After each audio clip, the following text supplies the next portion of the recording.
Olá! Começa agora mais um programa Trabalhador Municipal na TV. Aqui mostramos as atividades do sindicato, seus serviços e sua atuação. Você também vai conhecer as pessoas que fazem parte da categoria, seus sonhos e suas realizações. Quer saber o que o seu sindicato anda fazendo? Então é só ficar assistindo ao programa. Nessa edição, você confere entrevistas com o servidor Eduardo Poli Castilho, com a fisioterapeuta Leci Carlos e com o diretor de base Marconei Gonzaga.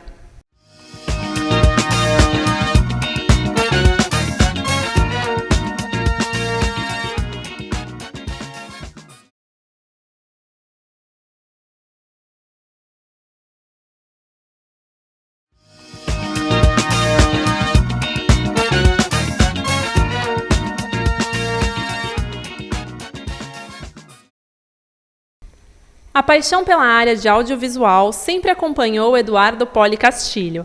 Atualmente, ele concilia as atividades como servidor público e como produtor audiovisual. Confira na entrevista. Hoje a gente conversa com o Eduardo Poli Castilho. Ele é servidor e atua na Central de Vídeo Monitoramento da cidade. Graduado em Publicidade e Propaganda, hoje nós vamos conversar sobre a experiência dele no audiovisual. Tudo bom, Eduardo? Tudo bom, cara. Então, como que você começou no audiovisual? Então, no audiovisual, eu sou formado em Publicidade e Propaganda, né?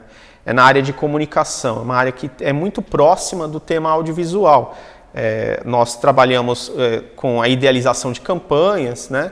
E o pessoal de rádio e TV, que é uma área também afim da comunicação, é quem faz a produção do programa. Só que devido ao curso da faculdade e ao tempo, eu fui me aprofundando nesse tema, né? E eu sempre tive paixão, eu sempre gostei de mexer com câmera, com edição de vídeo, 3D, eu sempre gostei dessa parte, né? De criação, de criatividade. E comecei, né? Na verdade, junto com um grupo de amigos, né? Depois de formado já há alguns anos, nós formamos uma produtora de vídeo, né? E de início nós produzimos um desenho animado, né? Que foi inclusive premiado na Animamundi, pegamos terceiro lugar na colocação em São Paulo pelo júri popular, foi matéria na mídia no estado de São Paulo, revista VIP, aqui em Santos, em vários programas locais. E a gente quis dar continuidade a isso. Enfim, mas por conta de, na época, ser uma coisa mais difícil, o desenho animado, uma produção nacional e que gerava um custo, a tecnologia não estava tão avançada a ponto de ser uma coisa corriqueira que você faria num computador caseiro, você necessitava de alguns equipamentos especiais, nós migramos a nossa área para vídeo, né? E conseguimos fazer algumas coisas. Dentre o destaque que a gente teve, foi um programa falando a respeito da Praia Grande. Foi, se eu não me engano, de 2003 a 2007. Né? A gente teve um programa falando especificamente de Praia Grande. Era um programa que relatava partes da história daqui do município, falava a respeito dos eventos que aconteciam na cidade, e fizemos esse programa durante 4 anos, né, falando dos temas cotidianos, né.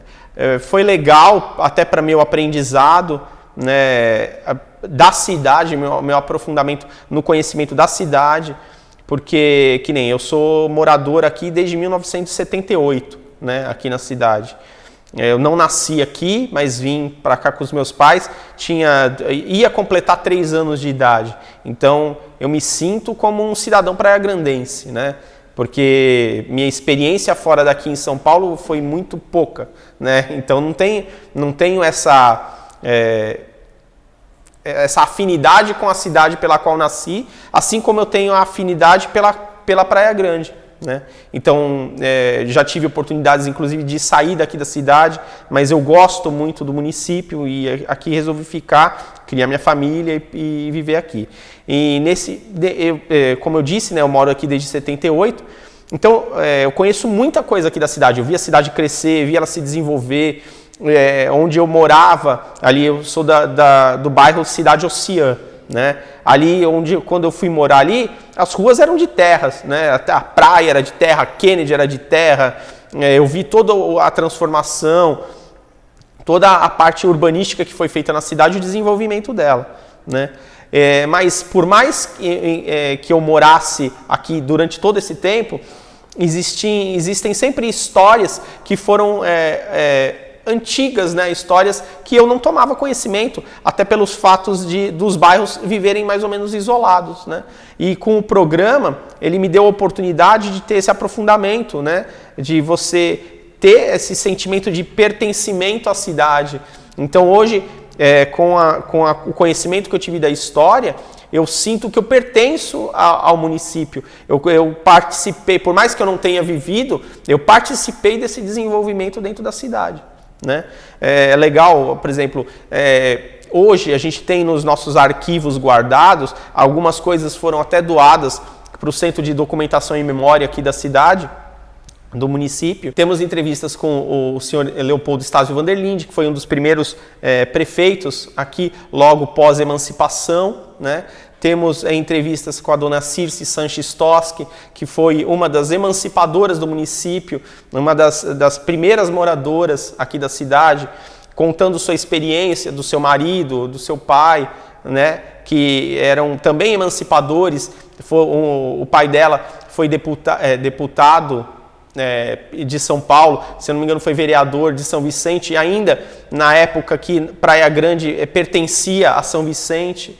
Então assim, são várias histórias que a gente acabou aprendendo a respeito da cidade e que hoje eu posso dizer que eu tenho profundo conhecimento do município através dessa oportunidade que foi fazer o programa de televisão a respeito do mesmo.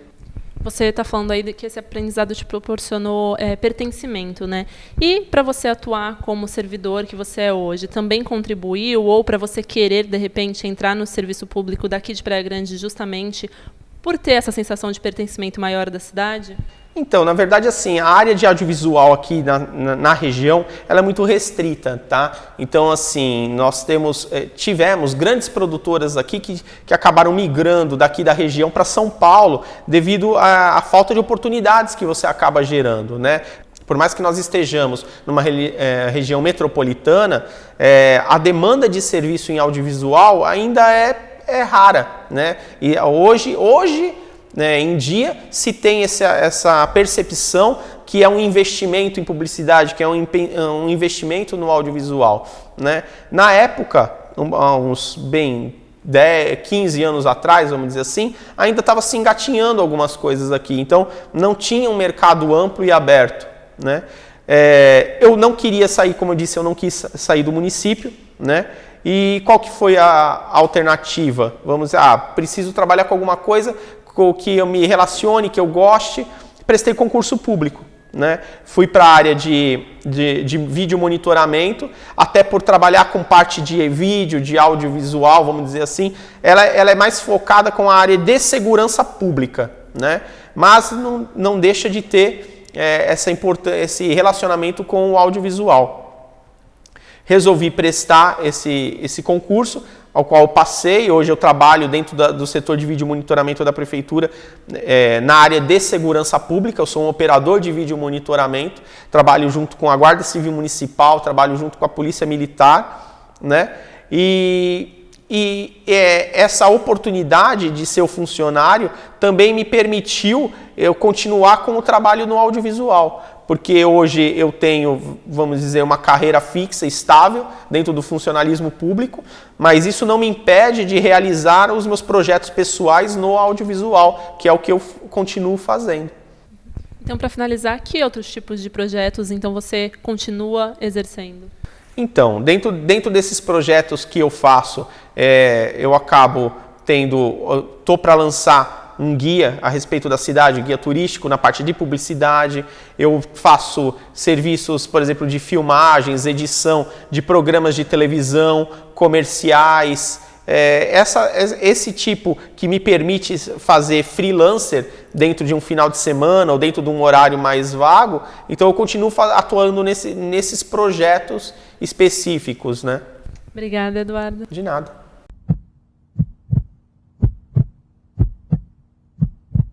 Você sabia que a drenagem linfática auxilia no combate à celulite?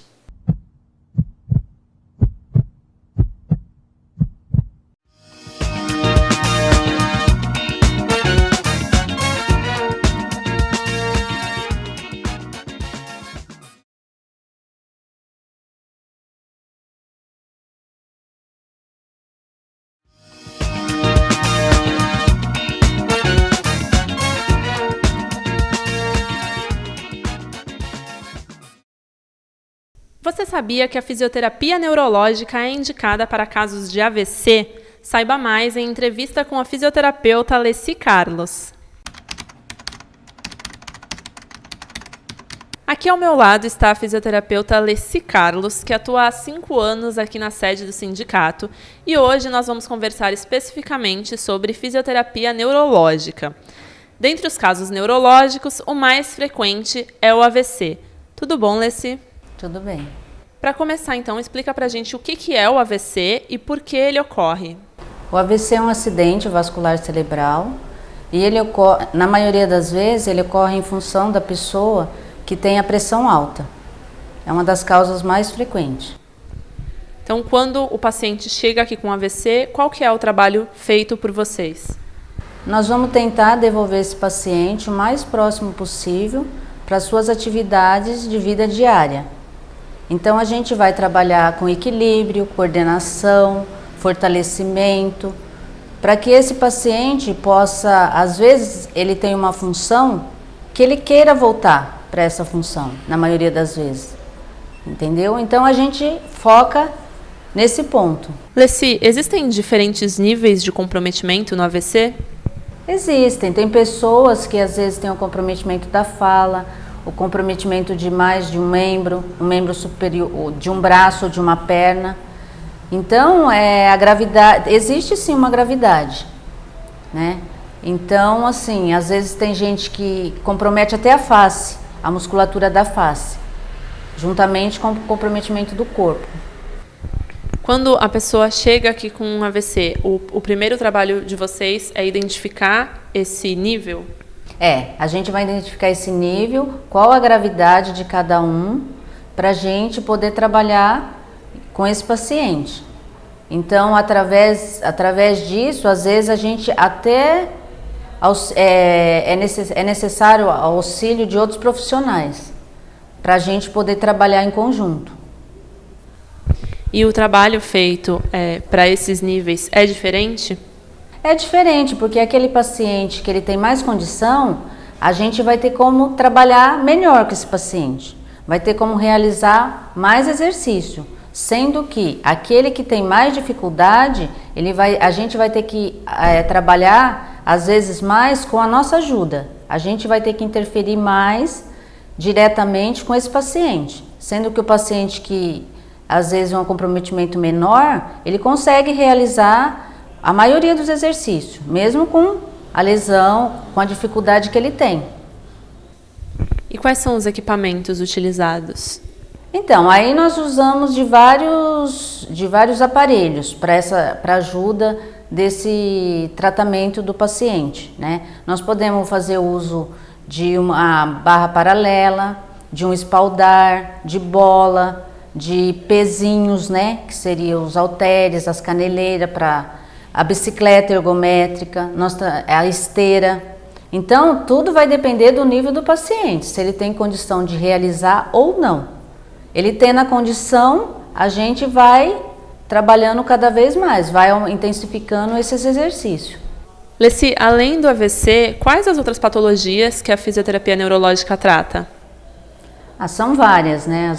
São vários os tratamentos que envolvem a fisioterapia neurológica. Dentre elas, nós temos desde crianças recém-nascidas que nascem com algum problema neurológico, pode ser uma paralisia cerebral, às vezes uma criança com síndrome de Down, uma lesão medular, que pode ser causada por um acidente de automóvel, um acidente de moto, pode ser causada às vezes até por um mergulho.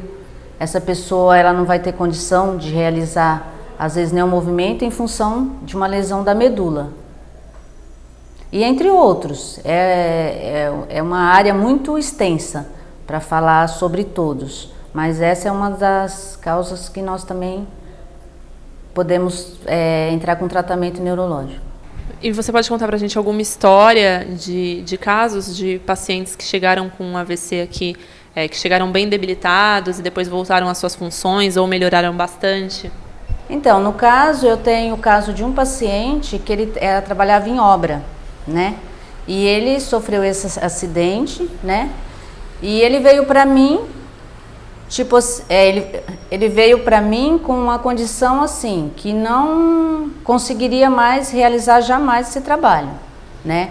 E com o trabalho conjunto, que um paciente muito esforçado também, que isso é uma coisa que conta muito, nós conseguimos com que ele voltasse.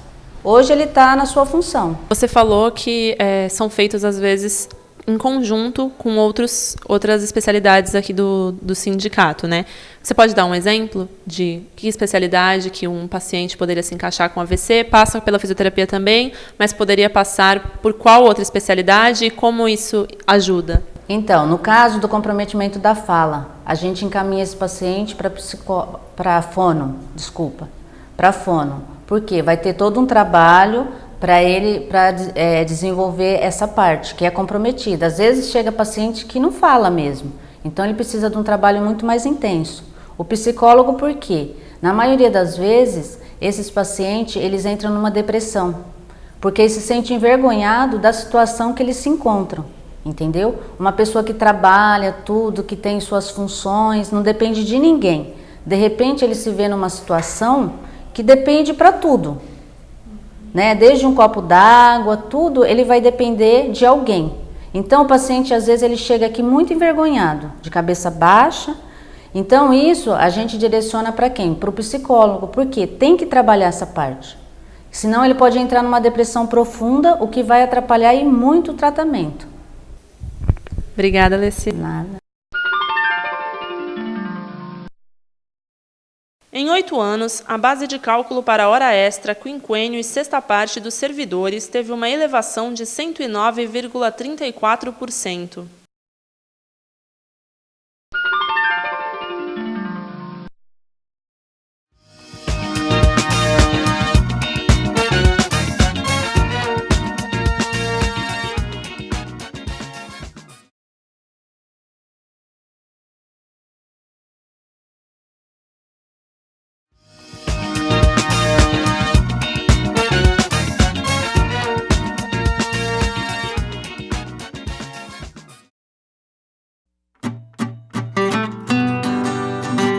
A dica de hoje é estampar EVA com tinta PVA. Então nós vamos precisar do EVA, stencils, pincéis tipo brochinha, a tinta PVA, papel toalha e um pano macio. Vamos começar. Escolhemos primeiro o stencil. Vamos molhar o pincel na tinta e retirar todo o excesso, fazendo movimentos circulares. Aí, fazendo movimentos circulares, vamos preencher todo o stencil.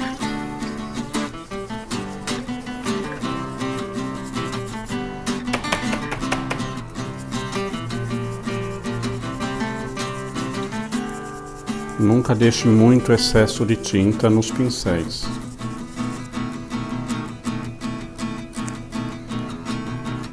Pronto, assim a gente estampa um EVA.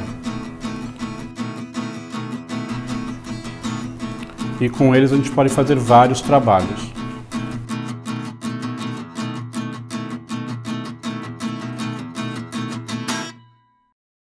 Um diretor de base é a pessoa que, além de exercer atividade no sindicato, continua trabalhando como servidor público. Assista a entrevista com Marconei Gonzaga.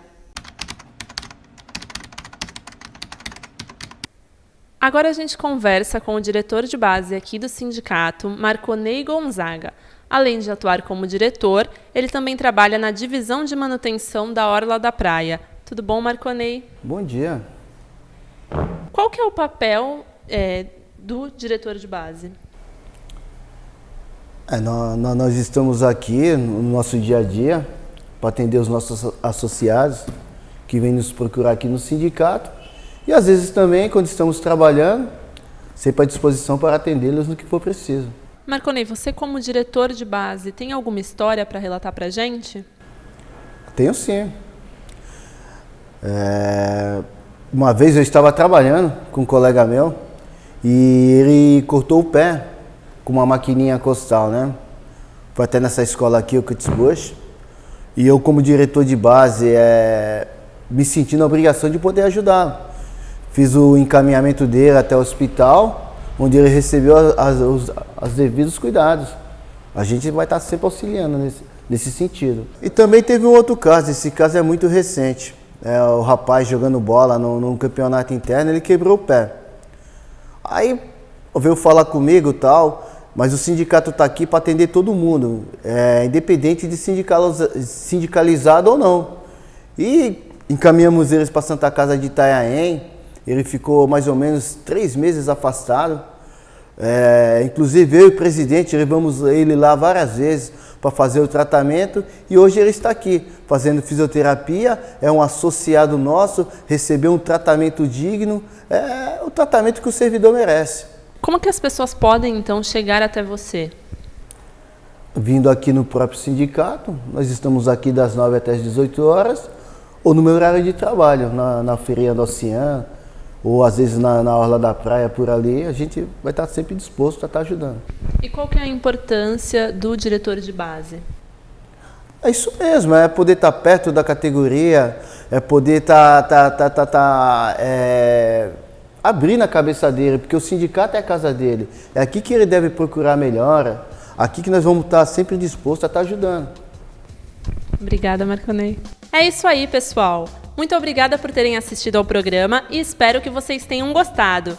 Se você tem alguma sugestão para os próximos programas, entre em contato conosco. Até a próxima. Tchau!